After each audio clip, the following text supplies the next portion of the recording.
Mom, we need to leave now. The urgency in Sage's whisper cuts through the ambient chatter of the Harwood Hotel ballroom. I look down to find my 15-year-old daughter's face pale beneath the crystal chandeliers, her fingers gripping her iPhone so tightly her knuckles have gone white. What's wrong? I ask, setting my champagne flute on a passing server's tray. Sage glances over her shoulder, then holds her phone up. I found these in Dad's briefcase when he asked me to grab his glasses. Look. The screen shows photographs of legal documents, and as I swipe through them, my hands begin to tremble. Blood rushes in my ears, drowning out the orchestra and the polite laughter of 180 guests in their evening finest. Are these? My voice falters as the words on the page come into focus. Trust amendments, property transfers, custody petitions. They're planning to give the lake lodge to Dad and Tessa, Sage whispers. And they want to make Rowan live with them full time. I steady myself against the marble column, the room suddenly spinning as I process what this means. The family Lake Lodgemy childhood sanctuary, worth nearly $1.5 million being handed to Derek and his new wife. And my 9-year-old son effectively taken from me. The documents bear my father's letterhead. Marshall Harwood, orchestrating everything from behind the scenes. My own parents, conspiring with my ex-husband to erase me from the family legacy. The annual Harwood Hotel's gala continues around us, oblivious to my world collapsing. Across the room, I spot my father deep in conversation with Derek and Tessa. My mother stands beside them, her hand resting on Derek's arm as she laughs at something he says. Where's Rowan? I ask, scanning the crowd. Grandpa took him to show off to the board members. Sage's voice cracks. He told Rowan that someday he'd run everything. 10 years of marriage had ended when I discovered Derek's affair with Tessa Blackwell, whose family owned the private equity firm that had been eyeing Harwood hotels for years. The betrayal had been devastating enough, but my parents' reaction had been worse subtle blame, as if I had somehow driven Derek to cheat. I'd moved the children to a modest duplex in Ann Arbor, cobbling together income from freelance textile projects and a part-time position at the History Museum. Meanwhile, my parents showered Rowan with extravagant gifts: a junior golf membership, a custom laptop, even a small trust fund, while barely acknowledging Sage's dance competitions or academic achievements. I'd told myself they just connected better with Rowan, that it wasn't deliberate favoritism. But these documents tell a different story. This isn't thoughtlessness, it's calculated exclusion. Find your brother, I tell Sage, surprised by the steadiness in my voice. Tell him we're leaving. Meet me by the coat check in 5 minutes. I cross the ballroom floor, weaving between guests until I spot Rowan standing beside my father, wearing a miniature version of Derek's tuxedo. My heart constricts at how much he resembles his father. Rowan, honey, Sage isn't feeling well. We need to head home. My father's smile falters. But Laurel, we haven't announced the succession plans yet. Everyone's expecting. We know exactly what you're planning, Dad. The words come out stronger than I expected, years of swallowed hurt finally finding voice. His eyes narrow, darting toward where Derek stands with my mother and Tessa. Within seconds, they've moved to stand beside him, a united front against me. The choreography of their movement confirms everything they've been planning this for months, perhaps years. Laurel, be reasonable, my mother says, her smile fixed. We're thinking of what's best for the family. Which family members exactly? I ask, taking Rowan's hand. Derek steps forward. This isn't the place for a scene. For once we agree. I turn toward the exit where Sage waits, her shoulders squared despite the fear in her eyes. As I guide my children through the crowd, I feel something inside me shift. The part of me that always sought my parents' approval, that avoided conflict at all costs, begins to crumble away. In its place rises something fiercer, something protective and uncompromising. They've made their choice. Now I'll make mine. Later that night, the duplex feels hollow as we return from the gala, our footsteps echoing against the hardwood floors that need refinishing. Rowan heads straight to bed, exhausted by the night's tension, while Sage paces the kitchen, still clutching her phone. There's more, she whispers, her fingers trembling as she unlocks her screen. I took pictures of everything I found. The kitchen counter presses cold against my palms as I steady myself, scanning through each document Sage captured. My breath catches when I reach a page with my father's elegant signature at the bottom. Trust revisions, not just for the Lake Lodge but for everything. They're cutting me out completely, Sage says, her voice breaking. Grandpa's revised the family trust. Rowan gets everything when he turns 25. I get nothing. I grip the counter edge so hard my fingers ache.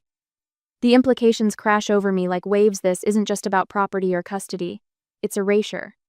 My daughter written out of her own family's legacy as if she never existed. Why would they do this? Sage asks, wiping angrily at her eyes. Before I can answer, a gentle knock at our front door makes us both jump. My Aunt Corinne stands on the porch, her silver hair gleaming under the porch light. The worry in her eyes tells me she already knows. I left right after you did, she explains, settling onto our worn sofa. Unlike my mother's stiff posture when she visits, Corinne leans in, her hand finding mine. I've seen this before, Laurel. Your father did the same thing to my sister Phoebe 20 years ago. Phoebe? We never talk about her. The name feels foreign on my tongue, a family ghost. Corinne nods grimly. That's by design. Marshall has always been obsessed with controlling the family legacy. Anyone who challenges him gets erased. But why target Sage? I ask, my voice barely audible. Because she's like you, independent, questioning, Corinne says. And because Derek made a deal, he gets the lodge and increased custody of Rowan in exchange for helping Marshall streamline the family inheritance. Sage's face pales. Dad agreed to cut me out? Your grandfather has done this twice before, Corinne continues. First with Phoebe when she married someone he disapproved of, then with your cousin James when he chose art school instead of business. She leans closer. Marshall calls it legacy cleansing, removing complications from the family line. The words land like blows. Complications. As if my daughter is nothing more than an inconvenient footnote. They'll try for full custody of Rowan next, Corinne warns. Derek's already filed paperwork claiming your financial instability makes you an unfit parent. My fingers curl into fists. They can't prove that. They've already enrolled Rowan in Lakeside Academy for fall semester, Corinne says. It's 5 minutes from Derek's new house with Tessa. The room spins slightly. Lakeside Academy, exclusive private school where generations of Harwoods have attended, where my father sits on the board of trustees. They've been planning this for months, I whisper, memories reshuffling like cards. The sudden invitations for Rowan to spend weekends with his grandparents. Derek's unexpected flexibility with custody schedules when it involved my parents. Years, possibly, Corinne says softly. Tessa's family has wanted a partnership with Harwood Hotels since before you and Derek even met. The implication hangs in the air between us. Had my entire marriage been strategic? A business arrangement disguised as love? After Corinne leaves, I sit alone in the dark, Sage finally asleep upstairs. My laptop glows as I log into an old cloud account. Derek and I once shared one he probably forgot existed. My fingers move mechanically, searching through folders until I find what I'm looking for. Email archives. One from my father to Derek dated 3 years ago. Remember our arrangement. Patience will be rewarded. Another from Derek to Tessa, shortly before our divorce. Everything's proceeding according to plan. Marshall promises the lodge and increased custody once things are finalized. My hands no longer tremble as I download and save each damning piece of evidence. A strange calm settles over me, the kind that comes when fear burns so hot it crystallizes into something harder. As I read through Derek's emails that night, I faced a critical choice. Confront my parents immediately with what I'd found, or quietly build a case with legal help first. Direct confrontation might satisfy my anger, but patience might protect my children better. What would you do when those who should protect you become the greatest threat? 2 days later, the letter from Derek's attorney arrives on crisp legal stationery, the morning sun casting shadows across words that steal my breath. Emergency custody motion. Allegations of parental unavailability. Court date next month. My hands tremble as I read further temporary supervised visitation until proceedings conclude. I call my supervisor at the museum immediately. Christine, I need to take a personal day. Everything okay? Concern colors her voice. Legal issues. My voice sounds hollow, distant. My ex-husband filed for emergency custody of Rowan. The document outlines Derek's claims in meticulous detail. My erratic work schedule, financial instability, and emotional unpredictability following the divorce. What turns my blood cold is the addendum parents have submitted sworn affidavits supporting his petition. My mother's statement describes finding Rowan unwashed and wearing the same clothes 2 days in a row during a weekend visit. My father questions my emotional stability to parent effectively, citing an incident where I broke down crying at a family dinner 3 months after discovering Derek's affair. That evening, the phone rings. My father's number. "Laurel, we're only trying to help," he says without preamble. "Derek has a point about your work schedule, between the museum and your little craft projects. Textile restoration. I correct automatically, and I'm home every day when the kids return from school. Rowan needs a stable male influence. You know how boys are at this age." I hang up without responding. The next morning, Rowan's principal calls during my shift. I step into the break room to take it. "Mrs. McKinney, we're concerned about Rowan's recent behavior," she begins. "He pushed another student during recess and told the counselor that real families stay together and that a man's responsibility is to protect the family name." I close my eyes, recognizing my father's exact phrasing. "Has anything changed at home recently?" she asks. "Everything," I want to say. Instead, I schedule a meeting for tomorrow. That night, I find Rowan's homework incomplete, his responses to his teacher's questions single word and sullen. When I ask about school, he stares at his plate. "Grandpa says I shouldn't have to do busy work. He says I'll be running hotels someday." Sleep eludes me. Each night, I lie awake cataloging every potential mistake, every moment that could be twisted in court. I start leaving the museum during lunch breaks to check on the children at school. My hands shake as I measure fabric for a restoration project, ruining an entire bolt of vintage silk. My supervisor notices, suggests I take some time off. "You look exhausted, Laurel." I can't afford time off. I can't afford anything that might support Derek's claims. 3 mornings after receiving notice of our court date, I purchase a digital recorder. When Derek calls to discuss weekend plans, I press record before answering. "We're not doing this anymore," I tell him, placing the device visibly on the kitchen counter. "Every conversation between us will be documented from now on." His laugh sounds forced. "Paranoid much?" "Prepared." I correct him. "For supervised visitation this weekend, I'll meet you at the community center at 10. The recorder becomes my constant companion. I document every exchange with my parents, every school pickup, every meal preparation. I take photos of completed homework, clean bedrooms, stocked refrigerators. I start a spreadsheet tracking Rowan's behavioral incidents, noting the correlation with visits to his grandparents. One evening, Sage sits cross-legged on the living room floor, surrounded by old photo albums I'd rescued during the divorce. "Mom, look at this." She holds up a yellowed photograph. A young woman with my eyes and my mother's chin stands beside a Christmas tree, arms slung around a teenage version of my father. "Is this Aunt Phoebe?" I take the photo, studying the woman I haven't seen since I was 12. Yes, Dad's younger sister. There's an address and phone number on the back. I turn it over, recognizing my grandmother's handwriting. An address in Seattle, a phone number I've never called. Sage looks up from her phone, eyes bright. "She replied in 10 minutes, Mom," she says, showing me her screen. "She says she's been waiting for our call for years." On Saturday afternoon, the cafe I choose for meeting Derek sits equidistant between our homes, busy enough for witnesses but quiet enough for conversation. I arrive early, selecting a table near the window. The recorder sits beside my coffee cup. Derek arrives 12 minutes late, designer briefcase in hand. His eyes flick to the recorder, then back to me. "Custody modification is standard in these situations," he begins, voice professionally neutral. "With Tessa and me providing a 2-parent household." "Why are you doing this?" I interrupt. "You never wanted primary custody before." His jaw tightens. "Rowan needs stability." "He had stability until you started telling him I wasn't good enough." "That's not. You know exactly what you and my parents are doing." I lean forward. "The question is why you're helping them." Something shifts in his expression, a flicker of something that looks almost like shame. "You'll never win against them," he hisses, voice dropping. "I spent 10 years trying to be good enough." The realization washes over me like cold water. Derek wasn't just my husband.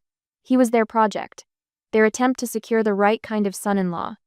His betrayal with Tessa wasn't just about infidelity, it was about failing their expectations, then desperately trying to regain favor. "I don't need to win against them," I say, my voice steadier than I expected. "I just need to protect my children from all of you."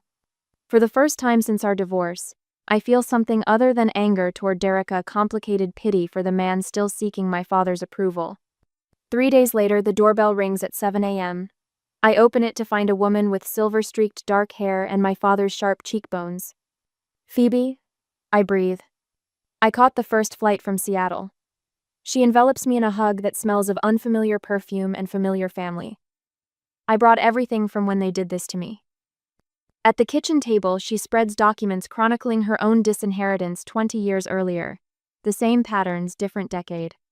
Unlike my parents who interrupt constantly, Phoebe listens completely, nodding as I detail the custody petition and property transfers.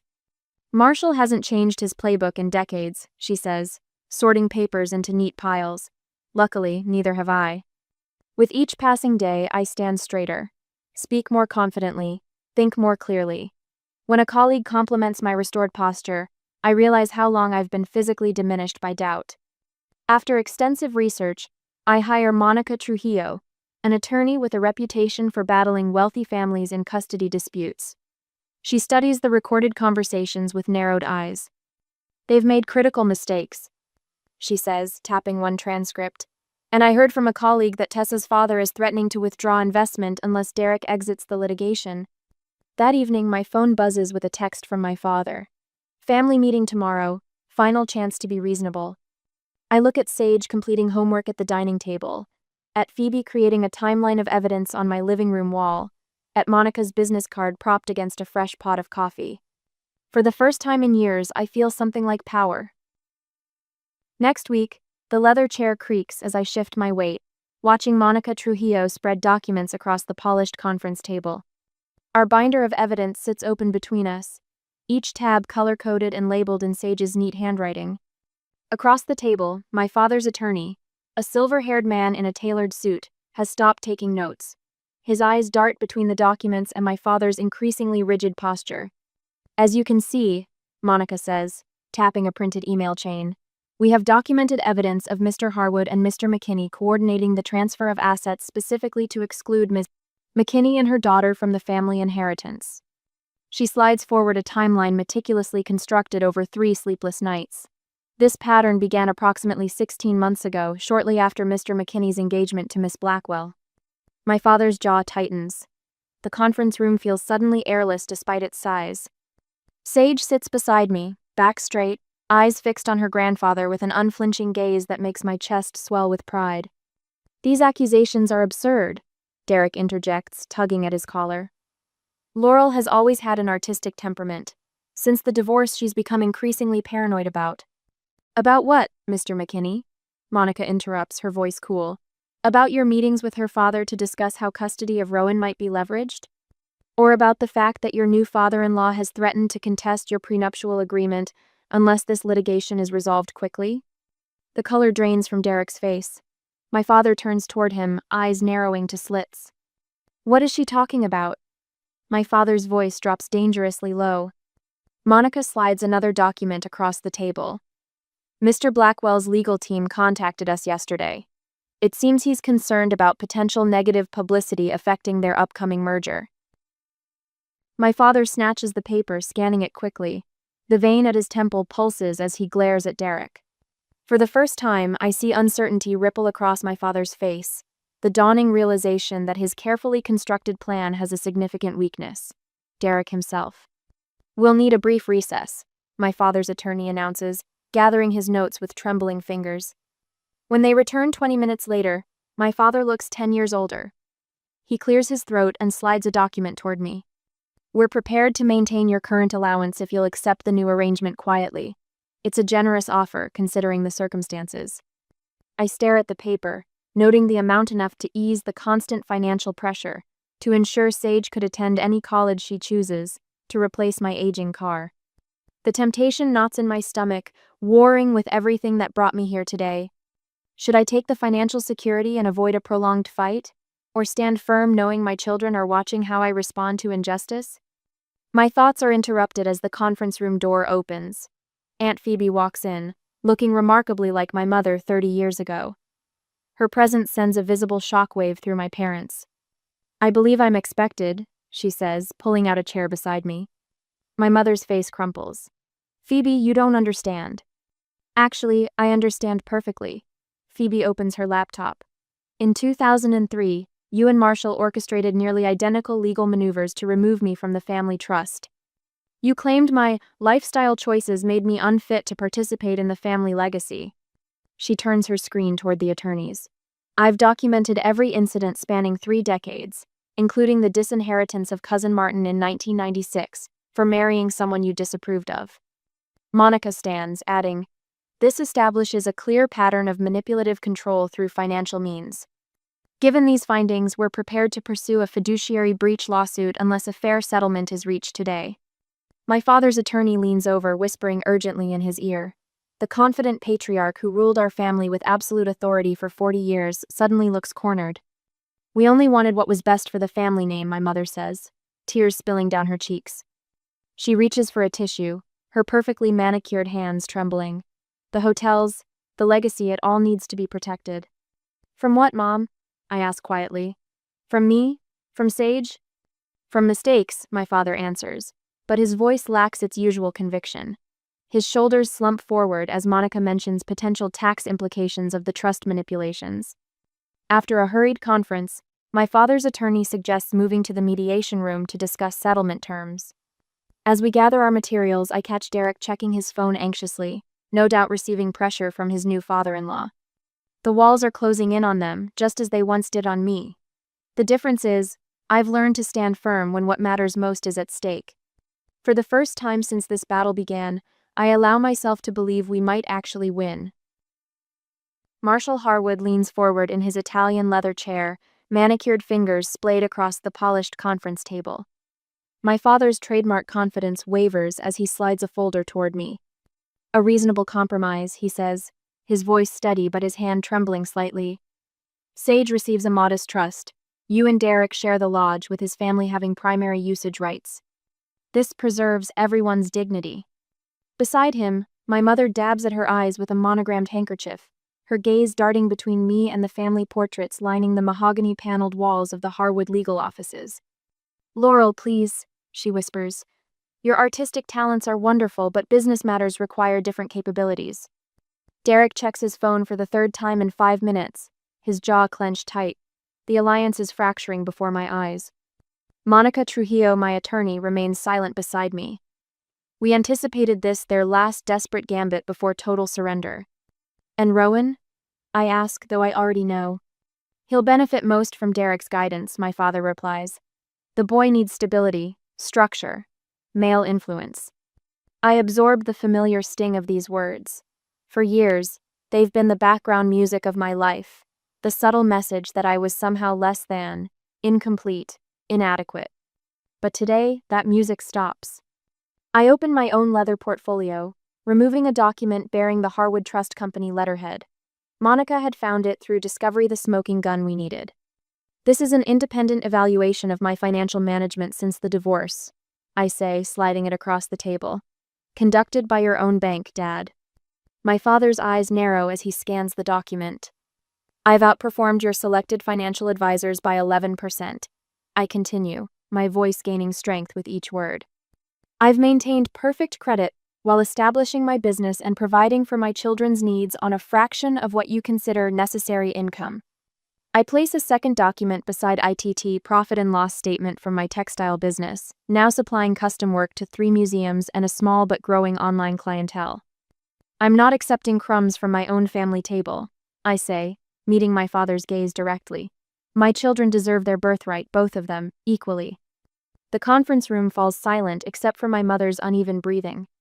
On the walls around us, generations of Harwoods stare down from their portrait-stern patriarchs and proper matriarchs who built the hotel empire from a single roadside inn in 1937. I reach into my bag and remove 3 framed photographs, placing them carefully on the table. Sage's latest dance competition portrait. Rowan's school picture, his smile missing 2 teeth.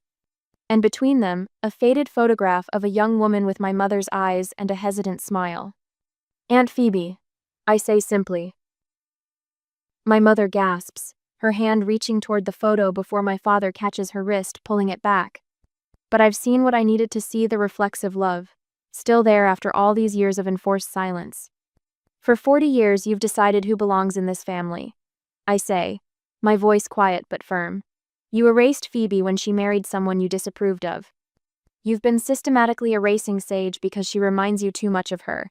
And you've been grooming Rowan to become the son you never had. My father's face hardens. This melodrama is... Today, that power ends. I interrupt, something I've never dared to do before. These are my terms. Equal trusts for both my children. Full title to the lodge. Public acknowledgement of your manipulation. And supervised visitation with my children, yes. Supervised until you demonstrate you can respect their mother and treat both children equally. Derek stands abruptly. This is ridiculous. We're not agreeing to... Tessa's father called me yesterday. Monica interjects smoothly. He mentioned he's prepared to withdraw all financial support if this litigation continues. Something about protecting family reputation? Derek's face drains of color as he sinks back into his chair. My father's eyes dart between us, calculating rapidly as the foundation of his plan crumbles.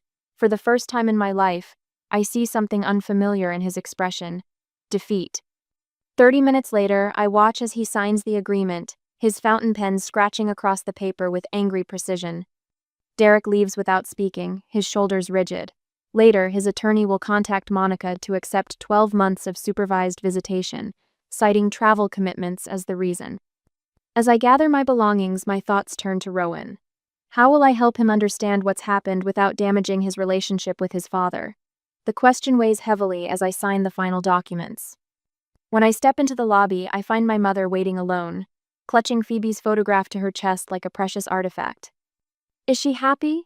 She asks, her voice small and uncertain. The question catches me off guard, not accusation or defense, but genuine concern. For the first time, I see my mother as she truly is, a woman who allowed fear and control to cost her a daughter. I hesitate, balancing truth against mercy, wondering if some wounds can begin healing even after decades of neglect. A year later, the sunlight streams through leaded glass windows, casting honeycomb patterns across my new living room floor. The Craftsman bungalow sits just 6 blocks from the museum, with enough space for each of us to breathe. I run my fingers along the oak banister, still marveling that this place is truly mine. Where does this box go? Sage calls from the entryway, hefting a carton labeled Family Photos. Living room bookcase, I answer, watching as she navigates around Rowan's scattered Legos. We'll sort through them tonight. The lodge sold for nearly $2 million more than Marshall's valuation. The irony doesn't escape me.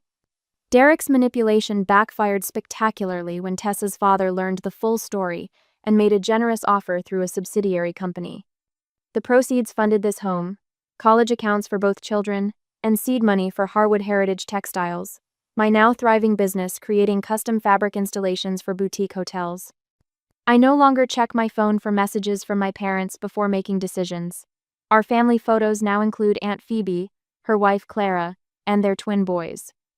Instead of seeking approval, I sign contracts and negotiate terms with my own signature. The trembling in my hands has finally stopped. 1 year after the mediation, I host Sunday dinner. Not in some sterile hotel banquet room, but here in our home, filled with the scent of rosemary chicken and fresh-baked bread. The museum display lacks proper historical context. My father announces, scrutinizing the invitation to my textile exhibition propped on the mantel. I should speak with the curator about their obvious oversights. My mother nods. We could provide more appropriate sponsorship if they'd just... Dad? I interrupt, my voice quiet but firm. The exhibition celebrates women textile artists who built businesses during economic downturns. The curator and I have worked on this concept for months. Your input isn't needed. He blinks, surprised by my directness. Well, I only meant... I know exactly what you meant, I say, placing my hand on Rowan's shoulder as he enters with dessert plates. And this visit is now over. Sage will walk you to your car. They leave without protest, which would have seemed miraculous a year ago. Later, Phoebe raises her wineglass in our smaller, warmer gathering. Monica sits beside her, the attorney who became a friend after helping us secure our future. To the family we choose, Phoebe says, and the boundaries we protect. Rowan, who's been quieter since therapy began, looks up from his plate. Aunt Phoebe, did Grandpa always try to control everything even when you were kids? He did, she answers honestly. But control isn't love, sweetie. What your mom did took real courage. In my bedroom that evening, I hang our newest family portrait where I'll see it first thing each morning. The frame holds us all sage, poised beside her dance trophies. Rowan with his science fair ribbon, Phoebe and Clara with their boys, Monica with her partner. My hands remain steady as I adjust it to perfect level. On my dresser sit tangible signs of our new path. College brochures for Sage, who graduates in 2 years. Rowan's therapy progress notes showing steady improvement. The museum's invitation to exhibit my textile art in a traveling collection. As I arrange our new family photos, I wonder whether true forgiveness means allowing toxic people back into your life or simply finding peace with their absence. Is maintaining relationship with difficult family members worth the cost?